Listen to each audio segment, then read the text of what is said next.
ఇకపై మీకు ఇష్టమైన ఫేవరెట్ సీరియల్స్ యొక్క ఫుల్ ఎపిసోడ్స్ యూట్యూబ్లో అందుబాటులో ఉండవు. కేవలం సన్నెక్స్లో మాత్రమే ఫ్రీగా చూడొచ్చు. కోమలి నన్ను ఒంటరివాణ్ణి చేసి వెళ్ళిపోతుంది. ఇక వాళ్ళ గురించి ఆలోచించడం మానేసేయ్.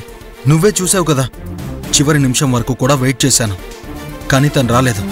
కొంచెమైనా బాధ్యత ఉండాలి కదా. వదిలే సురేష్. బాధగా ఉందన్నా. కోమలి నా పక్క నుండి పూజ చేసుంటే నేనెంత సంతోషించేవాణ్ణి. బాధపడకు సురేష్, ఈ అపార్థాలన్నీ తొలగిపోతాయి. త్వరలోనే మీరందరూ కలుస్తారు. అయ్యా, రాహుకాలంలో చెప్తున్నా వినకుండా పూజ చేయించారు. ఇక మీ అదృష్టం. తప్పనిసరి పరిస్థితిలో అలా చేయాల్సి వచ్చింది. ఏం చేయమంటారు చెప్పండి.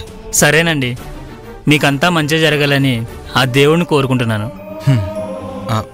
సరేనండి, బయలుదేరుతాను. సరే.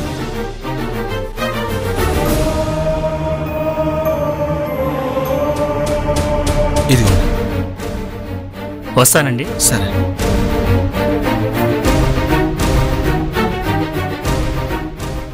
చాలా థ్యాంక్స్ అన్నా.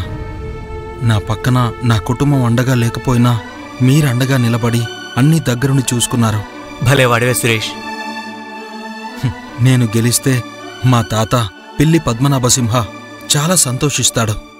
తాత పేరుని ఖచ్చితంగా నిలబెడతాను. ఇంటి పేరు పిల్లి అయినా, ఒరే సురేష్ నువ్వు పులివిరా అని మా తాత గర్వపడేలా చేస్తాను. నన్నీరోజు అందరూ అనాథలా నిలబెట్టారు. అయినా పర్వాలేదు, తొందరలో ఈ సురేష్ సింహ అంటే ఏంటో అందరికీ తెలిసేలా చేస్తాను.